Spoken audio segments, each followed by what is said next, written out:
Hi, I'm Jennifer Case, and I'm here tonight with my classmates Jodie Clark, Jackie Oliver, and Robyn Cobb. We're here to share our presentation, How Patients Are Driving Trends in Healthcare Delivery.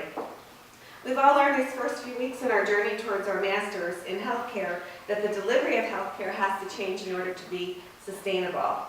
There are many reasons for this. Of course, that cost, we have very high costs. And quality is mediocre, despite our high costs that we pay for the care. And then access. We have limited access to our population. For this presentation, we're focusing on the influence the patients and customers have in driving the trends in our healthcare delivery. We're going to discuss patients, customers.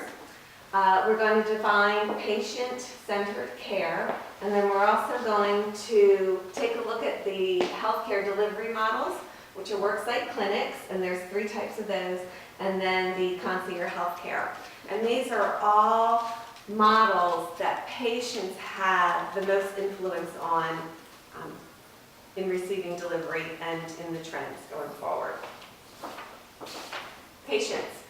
So of course, patients are also customers, and we want to take a look at our patient populations when we're dividing it down to patient populations. And the reason that we're looking at it through the different generations, because each generation tends to have a specific standards or just life experiences that drives their preferences. So first we're looking at the traditionalists. Of course, they're the 69 to 89-year-olds. And traditionalists, they're typically our grandparents. They're more like conformists, and they have a lot of respect for authority. And that transfers into healthcare, meaning that they listen to their doctor and they don't really question, they do what they're told. The next generation is the baby boomers, and they're 50 to 68-year-olds. And they're basically workaholics, and status is very important to them. They prefer face-to-face communication, so they want a visit with the doctor as opposed to telehealth, which we'll talk a little bit about. And they also tend to be in a state of denial about their health, about their decline. So they're going to most likely cause a burden on the younger generations, which would be the Generation X's and the Generation Y's, or the millennials. Generation X's, they tend to be a little tech-savvy. They approach authority casually. So when they go to the doctor, they're respectful of the doctor, but they also don't hesitate to ask questions. And then the millennials, they're very volunteer-oriented, and they're all about making the world a better place. They ask a lot of questions. Personal freedom is very important to these millennials. So they will tend to ask a lot of questions or do a lot of research on the internet before they go to the doctor, so they can self-diagnose, or they're definitely come with a lot of questions and concerns prepared. And the millennials are very much into wanting patient-centered care, which will bring us into our next topic. So that will be Jackie.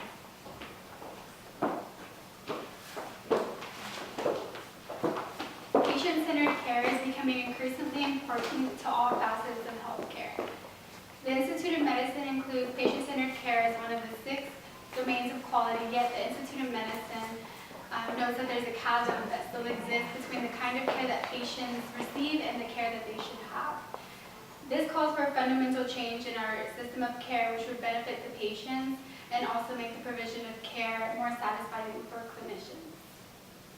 And then quality is often defined as providing the right care in the right time, at the right way in the right time. But a patient-centered vision would define quality as providing care that the patient needs and in the manner that the patient desires at the time the patient desires.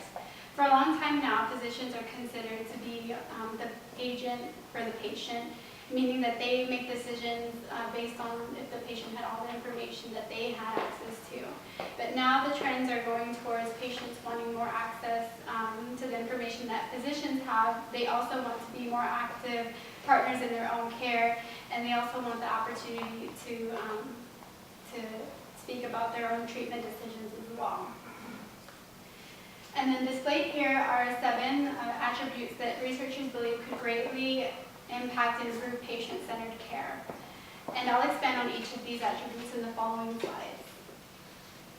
So the first attribute is to ensure patient-centered care is having superb access to care. This means the ease of making appointments, timely response to emails, calls, electronic prescription refills, or email and telephone visits when they're appropriate substitute for face-to-face conversation. And then another attribute is patient engagement, which means the option for patients to be informed and engage partners in their care. Information for patients on condition treatment options and patient access to their medical records.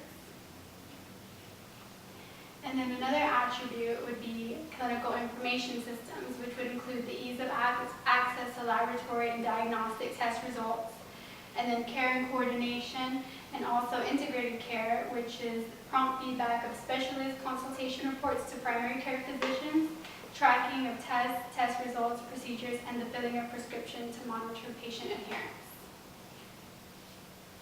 And then another attribute is patient feedback, which includes patient-centered surveys that lead to targeted plans for practice improvement.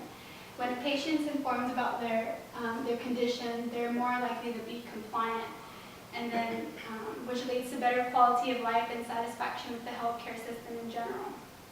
And then the last one is publicly available information, which includes web presence of healthcare organizations and physician directories meeting the National Committee for Quality Assurance and Recommendation Standards.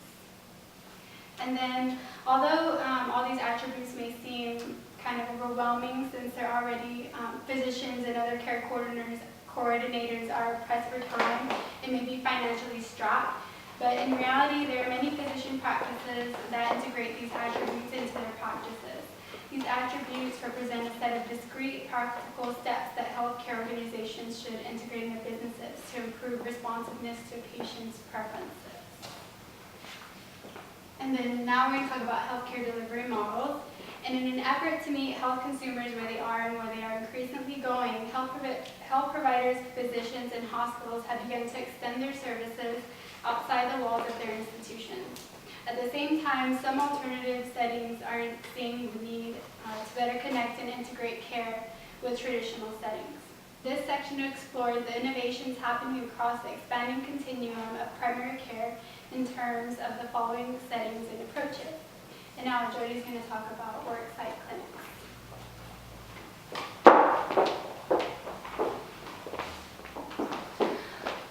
So worksite clinics. These are clinics at work sites that offer a wide range of services for employees. You can go to a worksite clinic for a flu shot, you can go for the flu, you can go for a cold. Worksite clinics are also moving towards management of chronic disease management. They're also focusing on healthcare maintenance programs such as smoking cessation, but I'll get into that later. Right now I'm going to go over the three models of worksite clinics. We've got comprehensive primary care, basic primary care, and the occupational health model. So worksite clinics, how they got started, employers were really focused on the bottom dollar, as they are in most models, but they were managing healthcare costs by addressing the demand side of the supply and demand equation. They were trying to do cost containment. They used strategies such as cost shifting, where the group would purchase something and in turn at a lower cost, and in turn pass on a higher cost to the patient or employee. And then they would also do benefit restriction. Some adopted more progressive approaches, such as high deductible health plans. Again, this is where the employer would pay very low premiums, and they would pass on the deductible to the patient at a higher cost. We've also got value-based benefit design. This is a high cost sharing for insurers. So the insurance company can view some of your patient visits, and where they find it's repetitive or the outcome can be achieved at a lower rate with a different visit, they can deny access.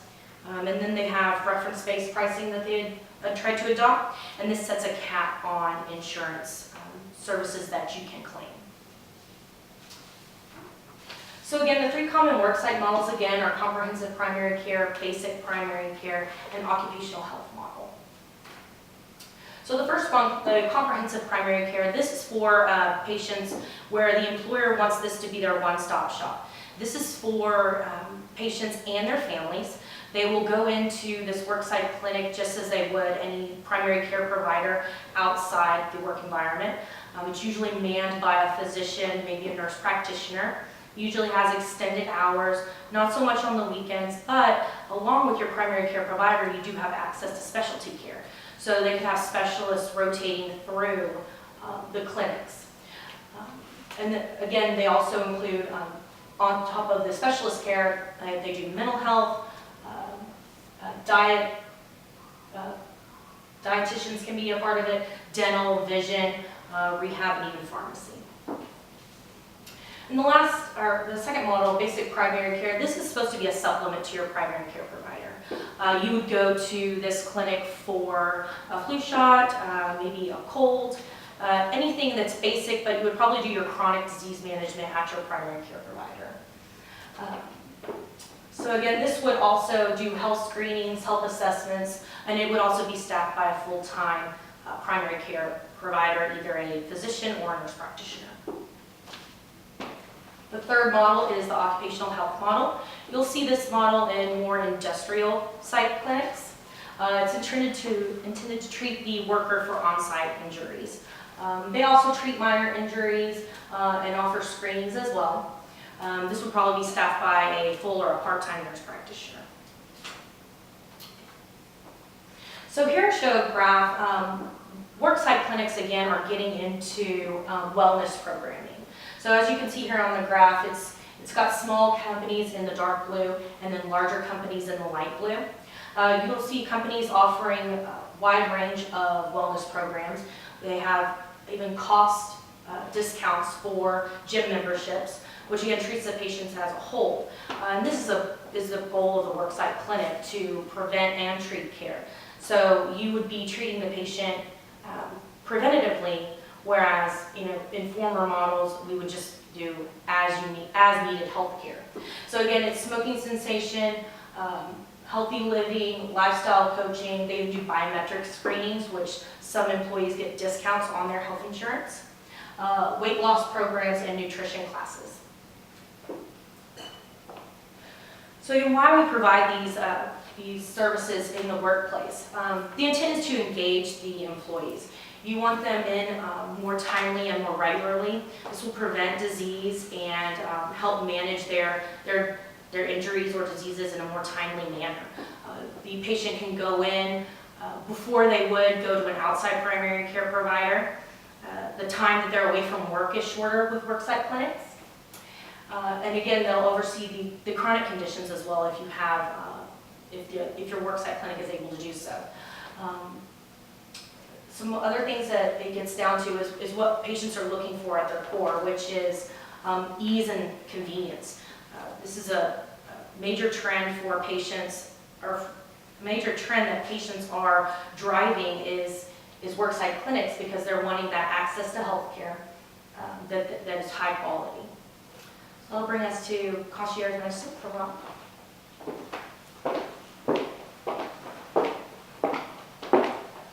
So we're going to start off answering what is concierge healthcare. And first I want to start with how it started in 1996 with Dr. Howard Marin and Dr. Scott Hall. They created MD Squared, which is a concierge healthcare, and it's a membership-based practice. So actually it's anywhere between $10,000 to $20,000 per membership, and it covers everything for preventative primary care, nutrition, overall health. It actually started because Dr. Marin is actually a physician for a professional basketball team, and he wanted to provide the same type of care, that the personal care he gave to the professional athletes, to the general population.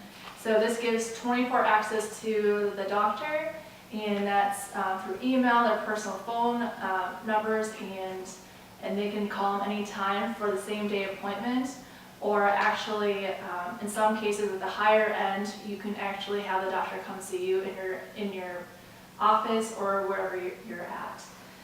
And it is paid through out-of-pocket cost, or otherwise, sometimes health insurance will pay for some of the membership fees. This will create more time for the patients, for the physicians to be with the patients, because they only take so many patients per doctor. For the higher end, they only take about 60 families. To the lower end, they'll take about 600 families per doctor.